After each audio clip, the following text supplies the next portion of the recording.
नवरात्र म्हटलं की सगळीकडेच आनंद, उत्साह, एक सकारात्मक ऊर्जेचं वातावरण आपल्याला बघायला मिळतं. नमस्कार, मी डॉक्टर राणी व आयुर्वेद एव्हरीडे या चॅनलमध्ये आपल्या सर्वांचं स्वागत आहे.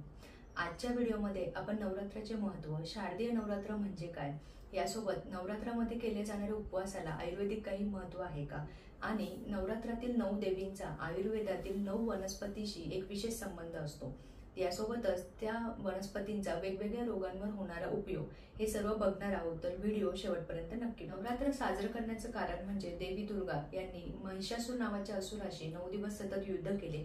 10व्या दिवशी त्याचा वध केला आणि दुष्टावर चांगल्याचा विजय म्हणूनच आपण नवरात्र साजरी करतो.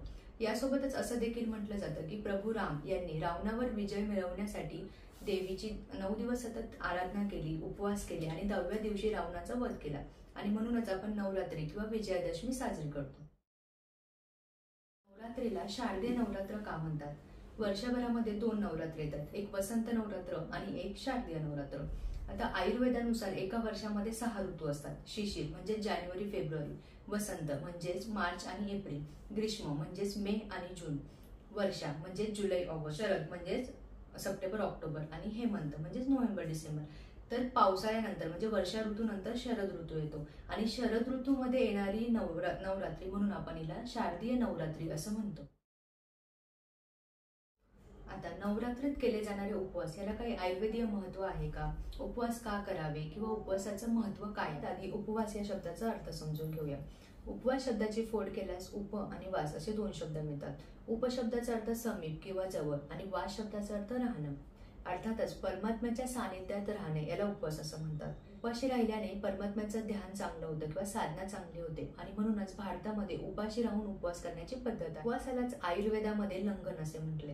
आता या उपवास किंवा लंघनाला काय महत्त्व आहे? आयुर्वेद काय सांगते? आयुर्वेदानुसार उपवासामागे एक स्वास्थ्याचं सायन्स जोडलेलं आहे. आदल्या दिवशी तुम्ही जेवण घेतलेलं आहे, ते पूर्ण पचलेलं नाही, सकाळी पोट साफ झालेलं नाही, भूक लागलेली नाही, तर ही वेळ झाली म्हणून जर तुम्ही पुढचं जेवण घेताय तर त्याचं रूपांतर आम किंवा इनडायजेशन मध्ये होणार आहे. आणि आयुर्वेदानुसार इनडायजेशन किंवा आम हेच सर्व व्याधींचं मूळ कारण असतं.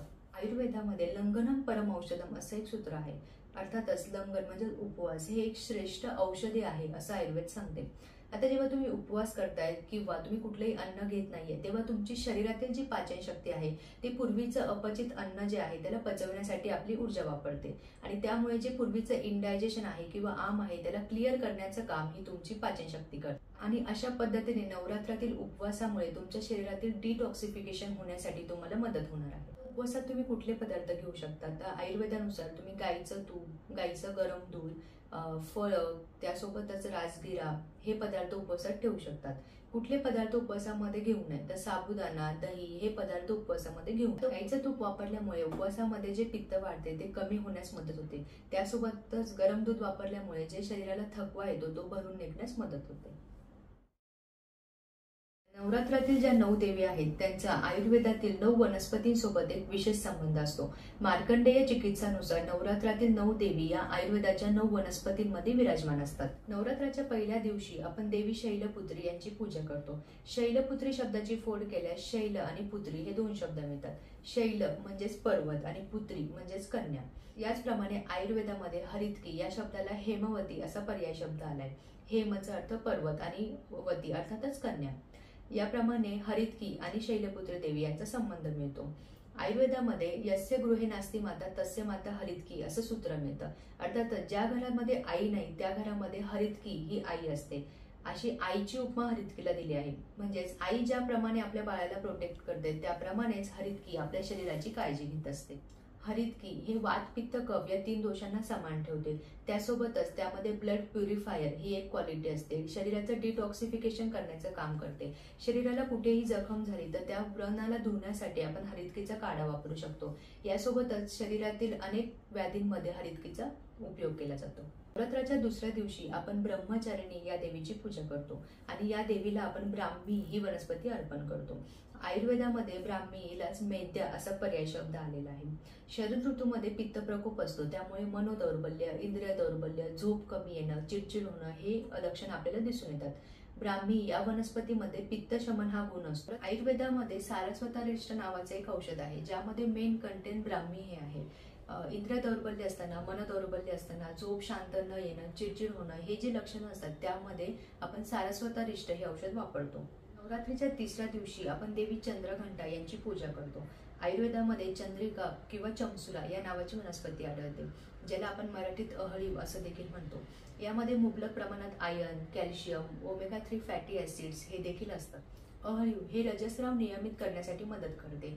अहळीवामध्ये अँटीऑक्सिडंट किंवा रक्तशुद्धीकर हे घटक असल्यामुळे ते अनेक तरुणींमध्ये किंवा स्त्रियांमध्ये उपयोगी ठरते. डिलिव्हरीनंतर दूध वाढवण्यासाठी अहळीवाचे लाडू किंवा खीर वापरण्याची पद्धत आपल्याकडे आहे. आयुर्वेदात उंची वाढवण्यासाठी औषधांसोबत अहळीवाचा उपयोग केला जातो. विशेषतः नवरात्रीमध्ये उंचीचे औषध वापरले जाते. नवरात्राच्या चौथ्या दिवशी आपण देवी कुष्मांडाची पूजा करतो. कोहळा किंवा काशीफळ या वनस्पतीशी आपण याची तुलना करू शकतो.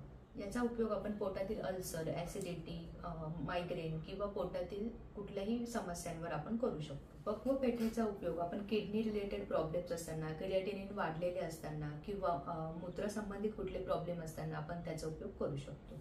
नवरात्राच्या 5व्या दिवशी आपण देवी स्कंदमाता यांची पूजा करतो.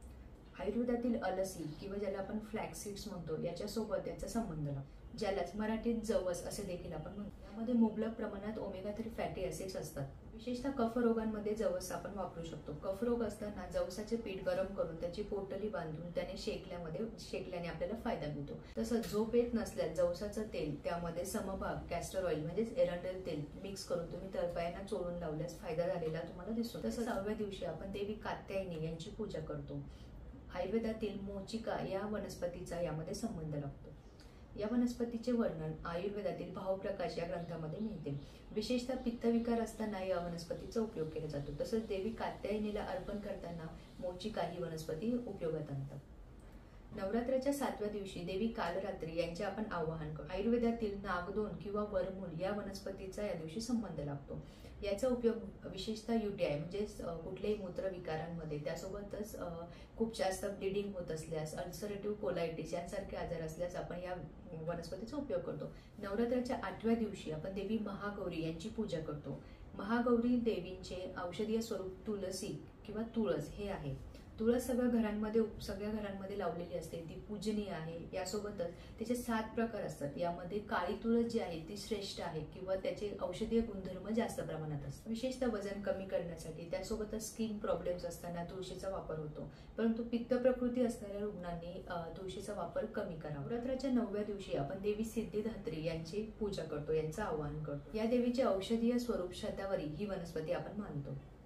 शतावरीला वुमेन्स बेस्ट फ्रेंड असं म्हटलं जातं, कारण शतावरी ही स्त्रियांच्या कुठल्याही हॉर्मोनल इम्बॅलन्सला चांगलं ठेवण्यासाठी एक बेस्ट ड्रग मानलं जातं. यासोबतच शतावरी डिलिव्हरीनंतर दूध वाढण्यासाठी किंवा वृक्ष म्हणूनही उपयोगात आणली जाते. अशा प्रकारे आपण नवरात्र आणि आयुर्वेद यांची माहिती थोडक्यात समजून घेतली आहे. तुम्हाला हा व्हिडिओ कसा वाटला मला नक्की कमेंटमध्ये सांगा. त्यासोबतच काही प्रश्न असतील तर कमेंट्समध्ये विचारा. व्हिडिओ आवडल्यास इतरांना शेअर करा, पेजला लाईक करा आणि फॉलो करा. धन्यवाद.